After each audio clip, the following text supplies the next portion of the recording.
शोलापुर नाम का एक गांव था। उस गांव में किशन और ललता नाम पति पत्नी रहते थे। उनका बालू नाम का एक बेटा था। बालू उनका एकमात्र बेटा होने के कारण वो जो मांगता वो दे देते थे। उसकी सभी फरमाइशें पूरी कर देते थे। इस तरह बालू को जो दिखता था उसे मांगने पड़ गई। एक दिन आइसक्रीम की गाड़ी उनकी घर के सामने से गुजर रही थी। माँ, मुझे आइसक्रीम चाहिए, मैं आइसक्रीम खाऊंगा। बेटे के पूछते ही ललता ने आइसक्रीम वाले को रोककर बालू के लिए आइसक्रीम खरीदा। दूसरे दिन उस गली में आम बेचने वाला आया। आम खरीदो, आम खरीदो, आम आम 5 रुपया में 1, 10 रुपये का 3, आम खरीदो। उसे देखकर बालू अपने माँ से, माँ, आम बहुत अच्छा है, मुझे चाहिए। ऐसे पूछते ही उसकी माँ ने तुरंत आम खरीद कर दे। बालू खुशी खुशी आम खाने लगा। बालू के माता पिता रोज एक खिलौना खरीद कर उसको लाकर देते थे और बालू उसके साथ खेलता था। इसी तरह दिन बीतते गए। एक दिन बालू ने अपने पड़ोसी लड़के रामू को एक बड़े खिलौना हवाई जहाज के साथ खेलते हुए देखा। उसे देखकर बालू भी उस खिलौने के साथ खेलने के लिए रामू के पास गया। हवाई जहाज हवा में उड़कर चक्कर काटकर फिर जमीन पर लौट आता था। उसे देखकर बालू को उसके साथ खेलने की इच्छा और बढ़ गई। रामू, मुझे भी एक बार वो जहाज दो ना, मैं भी उसके साथ खेलूंगा। जहाज बहुत सुंदर है। बालू ने उस जहाज को लेने की कोशिश की, लेकिन रामू ने नहीं दिया। मैं नहीं दूंगा, ये खिलौना मेरा है, मैं ही उसके साथ खेलूंगा। एक बार दो, मैं फिर वापस कर दूंगा। जाओ, तुम अपने पिताजी से खरीदवाओ, जाओ। रामू ने बालू को धक्का दिया। वापस बालू ने भी रामू को धक्का दिया। इस तरह के बीच में लड़ाई शुरू हुई। उन दोनों को लड़ते देखकर दोनों के माता पिता वहां आए और उन दोनों को समझाया कि लड़ाई अच्छी बात नहीं। रामू, मैं भी तुमसे बड़ा हवाई जहाज खरीदूंगा, तब मैं तुम्हें एक बार भी नहीं दूंगा। बालू की माँ उसे अंदर ले गई और कहा, दोस्तों के साथ लड़ाई करना अच्छी बात नहीं है। तुम्हें कभी भी कुछ चाहिए तो मुझे बताना, नहीं तो अपने पिताजी से पूछना, ठीक है? ठीक है। बालू सोते हुए बड़बड़ा रहा था। बालू तरह बड़बड़ाने से किशन और ललता को बहुत दुख हुआ। दोनों मिलकर सोचने लगे कि उनका बेटा हर समय खुश रहना चाहिए। सुबह उठते ही बालू पलंग से उतरकर बाहर आया। उनके घर के सामने रामू के जहाज से बड़ा जहाज दिखाई दिया। उसे देखते ही बालू बहुत प्रसन्न हुआ। बेटा, ये तुम्हारे लिए ही है। कैसा है ये जहाज? बहुत अच्छा है। उस जहाज को लेकर बालू खुशी खुशी बाहर चला गया। ऐसे कुछ दिन बीतने के बाद बालू घर में खेल रहा था। उस गली में एक मावटी हाथी लेकर आया।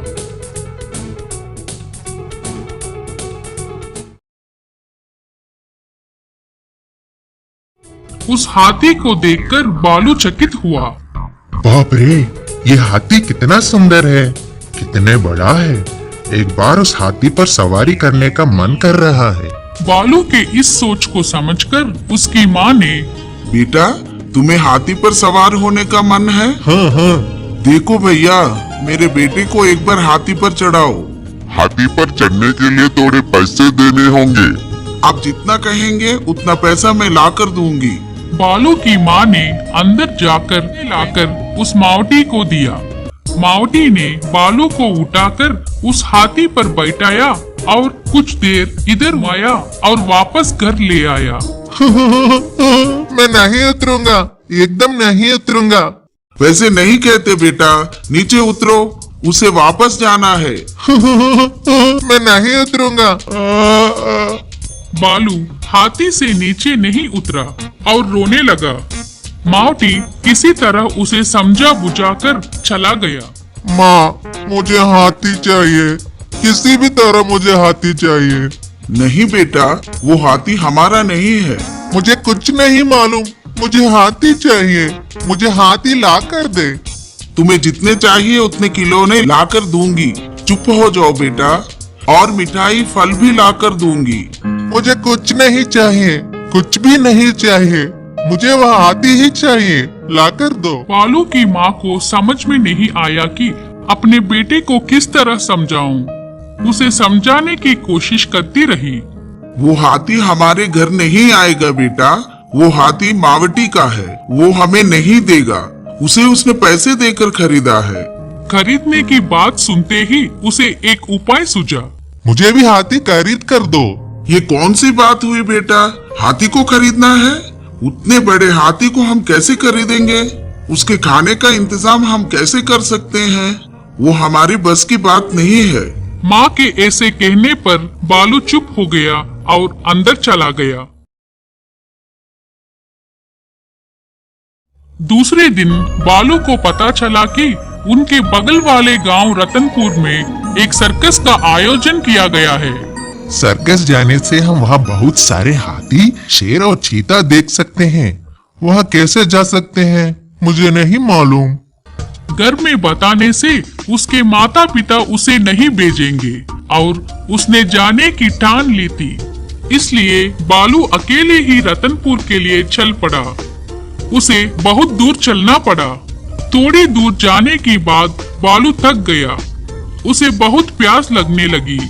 प्यास लगने से हर पल माँ पानी देती है, लेकिन यहाँ मुझे पानी देने वाला कोई नहीं है।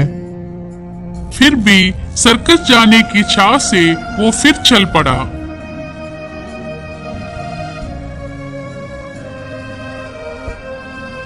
बहुत भूख लग रही है।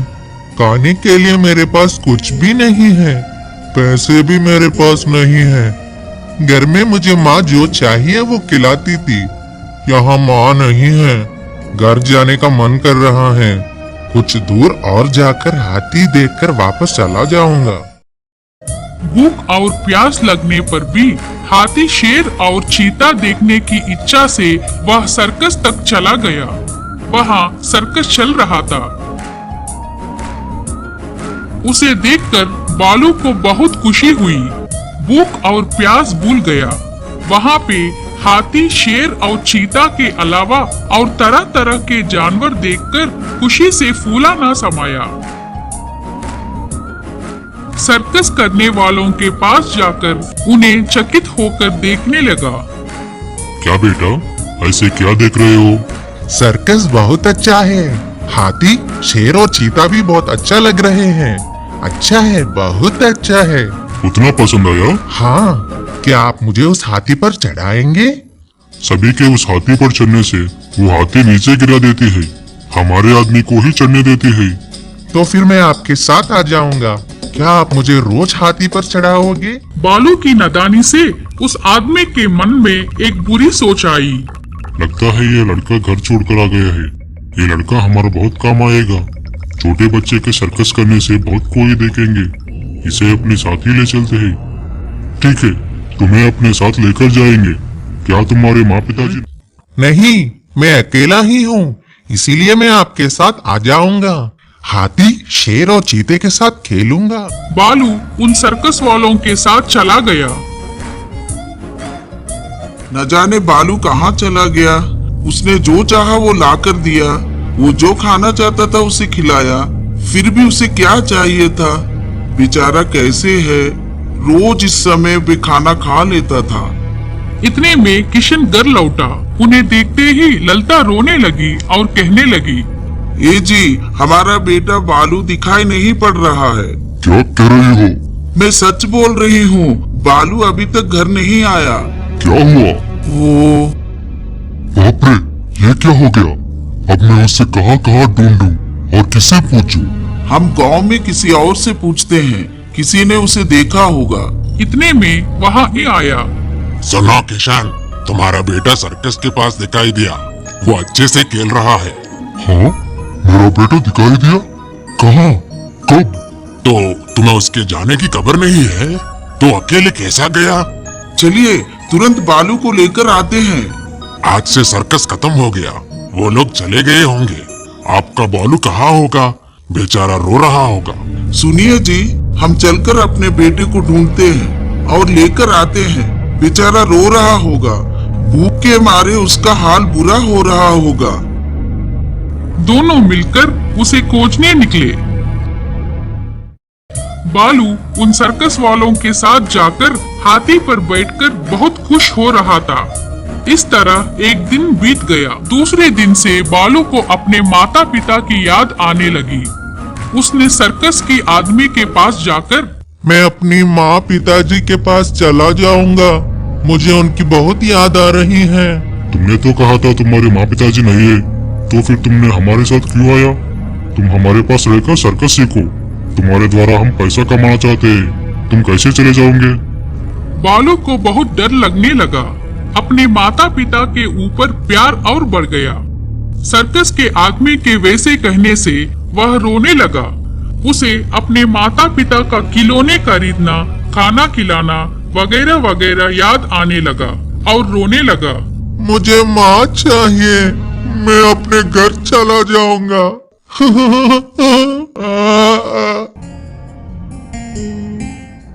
उस सर्कस के आदमी ने उसे चुप कराने की बहुत कोशिश की। चुप रहो, रोना मत। मैं तुम्हें फिर हाथी पर चढ़ाऊंगा। बंदरों के साथ और हिरन के साथ खेलो। मोर के साथ भी तुम खेल सकते हो। तुम जो चाहते हैं सब यहाँ पर है। तो फिर तुम क्यों रो रहे हो? नहीं, मुझे और कुछ नहीं चाहिए।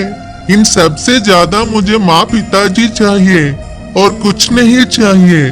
उनके पास रहने से मुझे वो सब कुछ देंगे। मुझे जो चाहिए वो लेकर आएंगे। उन्हें बिना बताए आकर बहुत गलत किया। बेचारे माँ पिताजी को मैं बहुत पसंद हूँ। वो मेरे लिए रो रहे होंगे। मैं चला जाऊंगा। बालू के इस हालत को देखकर उस सर्कस वाले आदमी को भी उस पर दया आ गई। कल सुबह होते ही मैं तुम्हें तुम्हारे माँ पिताजी के पास ले जाऊंगा। चुप हो जाओ, मेरी बात सुनो। उसकी बातों को सुनकर बालू चुप हो गया। बालू को खोजते हुए किशन और ललता दोनों उस सर्कस के पास आए। उन्हें देख बालू खुशी से फूला नहीं समाया। हे माँ पिताजी। बालू को देखते ही उसके माँ पिताजी के जान में जान आई। दोनों बहुत खुश हो गए। बेटे को अपने पास लेकर दुलारने लगे।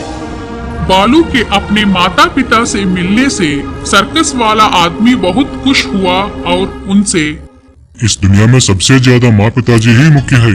आपके बेटे ने भी इस बात को जाना। आपके बेटे के तरह अगर सब समझने लगे तो सब खुश रहेंगे। आप बच्चे को लेकर वापस जाइए। ए बच्चे, सावधान रहो। तीनों खुशी खुशी अपने गांव वापस चले गए।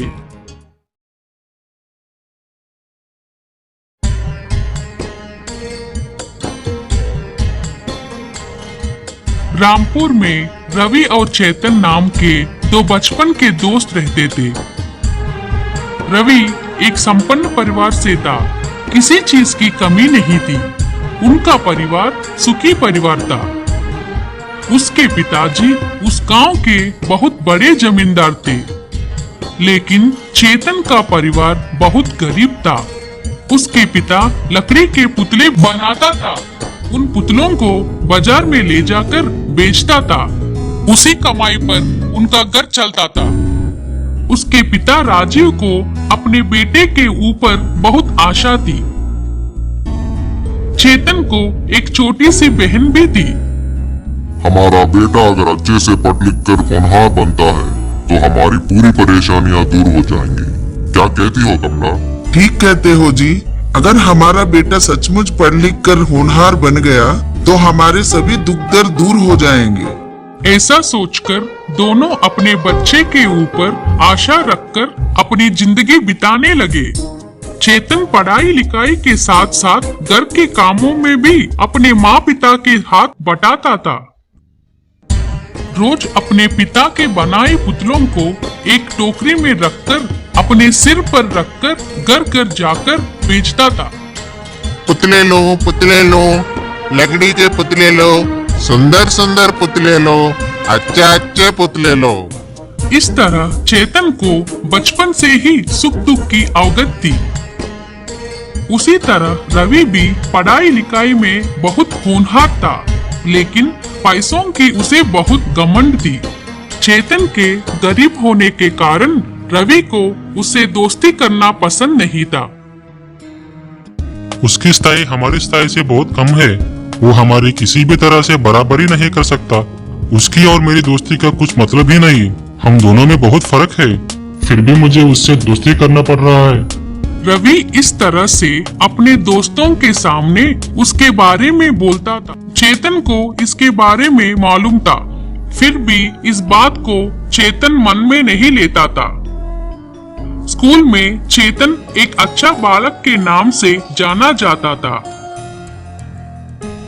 पढ़ाई लिखाई में सबसे आगे था, लेकिन रवि अपने पैसों के घमंड से सबसे दुर्व्यवहार करता था।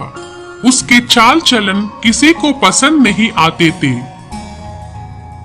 उस पाठशाला में गोपाल और शीला नाम के दो आलसी अध्यापक रहते थे। वो दोनों पति पत्नी थे। दोनों एक ही पाठशाला में काम करते थे। दो बच्चों को पढ़ाते नहीं थे और उनसे काम करवाते थे। उनका घर पाठशाला के पास ही था। ये लड़के, मैंने आज बर्तन साफ नहीं किए, जाकर थोड़ा बर्तन साफ कर दो। अपने साथ रवि को भी ले जाओ। इस तरह शीला हर समय बच्चों को कोई ना कोई बताती रहती थी। गोपाल का भी वही हाल था। कक्षा में इधर उधर की बातें करते हुए बच्चों से कोई ना कोई काम करवाता। इन दोनों के व्यवहार को देखकर चेतन ने उन दोनों को सबक सिखाने मन में ठान ली। उस दिन शीला टीचर कक्षा में आते ही सोने लगी। तब चेतन ने टीचर से ऐसा कहा, टीचर, हमारे इम्तिहान नजदीक आ रहे हैं, फिर भी हमारे हिंदी के पाठ नहीं हुए हैं। चेतन के ऐसे कहने से शीला टीचर गुस्से से आग बबूला हो गई। तुम्हें बताने की जरूरत नहीं है कि मैं कब क्या पढ़ाऊं, चुपचाप बैठो। उस दिन से शीला टीचर को रवि नहीं पढ़ता था। उसे एक विद्यार्थी के अच्छे बोल भी सहन नहीं हुई। सभी विद्यार्थियों को गोपाल और शीला टीचर दोनों पसंद थे, क्योंकि प्यार से बात करते थे और बच्चों को पूरी आजादी देते थे। पढ़ाई करने को भी नहीं बोलते थे। केवल चेतन ही समझता था कि उनके चलते बच्चों की पढ़ाई खराब हो रही है। टीचर के इस बर्ताव से तंग आकर चेतन ने रवि से कहा, दोस्त, ऐसे अध्यापक के वजह से हमारी पढ़ाई बर्बाद हो रही है। इम्तिहान के नजदीक आने पर भी वे हमें पढ़ा नहीं रहे हैं। अगर हम कुछ भी नहीं कहें तो वो हमसे काम करवाते रहेंगे। तुम ठीक कह रहे हो, लेकिन मुझे ये बहुत बड़ी समस्या नहीं लग रहा है। वे दोनों बहुत अच्छे हैं। किसी भी दिन उन्होंने हमें दंड नहीं दिया। उस गणित मास्टर गिरी को देखो, हर समय बच्चों को डांटता रहता है, हर समय होमवर्क करने के लिए सताता रहता है। लेकिन ये दोनों टीचर बहुत अच्छे हैं। रवि की बातों से चेतन आश्चर्यचकित हो गया। पागल, तुम्हें दूध और पानी का भेद नजर नहीं आ रहा? गिरी मास्टर की उस बर्ताव के कारण ही गणित में हमें उतने अच्छे अंक मिल रहे हैं। उसी तरह गोपाल और शीला टीचर के बताए हुए हिंदी और सामाजिक शास्त्र में हम पीछे रह गए हैं। इन दोनों अध्यापकों से गिरी मास्टर ही बहुत अच्छे हैं। वही है जो हमारी अच्छाई चाहते हैं। ये दोनों अध्यापक अच्छी बातें बनाकर हमें बर्बाद कर रहे हैं। चेतन के इन बातों का रवि पर कोई असर नहीं हुआ।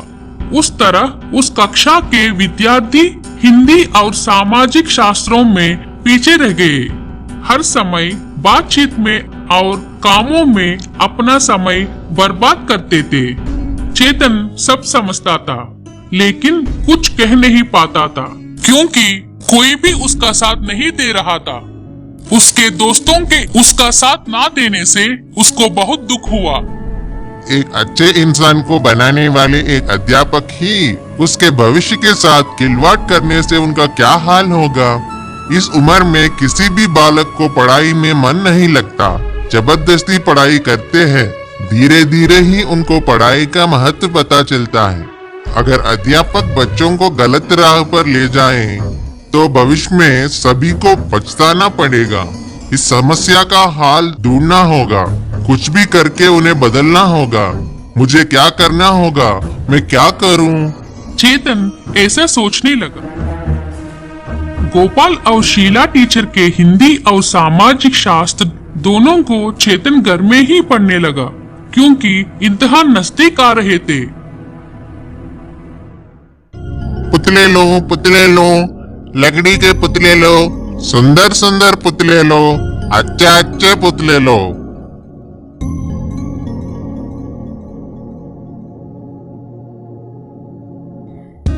उस पुतलों को बेचते हुए चेतन गोपाल और शीला टीचर के घर गया। चेतन को देखते ही शीला टीचर ने मुस्कुराते हुए उसको अंदर बुलाया। गोपाल मास्टर ने भी चेतन को प्यार से घर में बुलाया।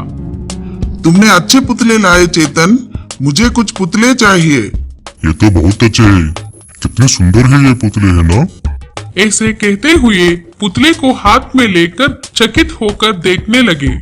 वे पुतले टूटे हुए थे, किसी का पैर तो किसी का हाथ टूटा हुआ था। उन्हें देखकर वे बोले, क्या हुआ, ये पुतले कैसे टूट गए? क्यों, तुम्हारे पिता ने अच्छे से नहीं बनाया?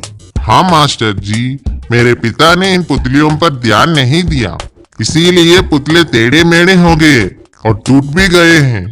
ओहो, ऐसा। देखा चेतन, ये बहुत बड़ा उदाहरण है कि अगर बड़े बच्चों पर ध्यान नहीं दिए तो वे भी पुतलियों की तरह खराब हो जाते हैं।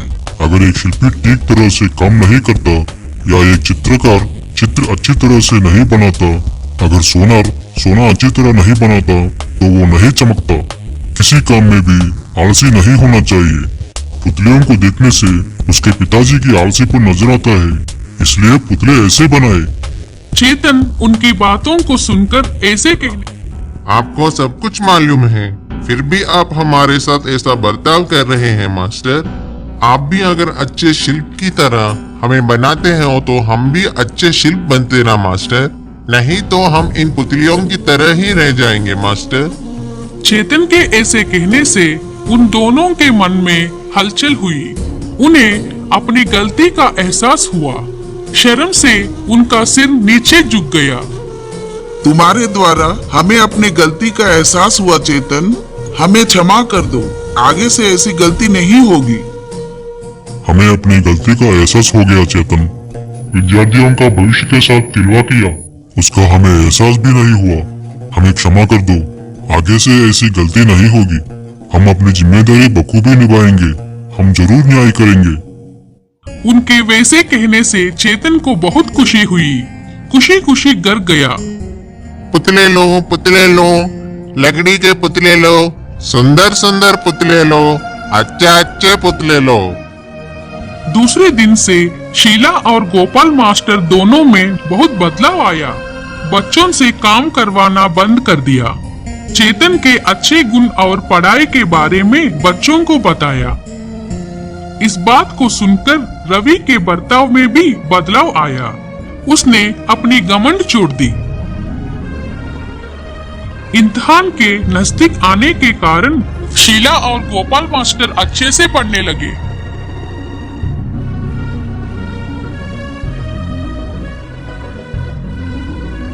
सभी बच्चे अच्छे से पढ़ने लगे। उस साल सभी बच्चे 100% उत्तीर्ण हुए। चेतन उसकी कक्षा में प्रथम आया। तब गोपाल मास्टर ने चेतन की बहुत बड़ाई की और ऐसा कहा, बच्चों को पढ़ाई के साथ साथ अच्छे संस्कार होने से वे हर दिशा में सफल होंगे। अगर हर विद्यार्थी चेतन को आदर्श माने तो जिंदगी में आगे बढ़ेंगे।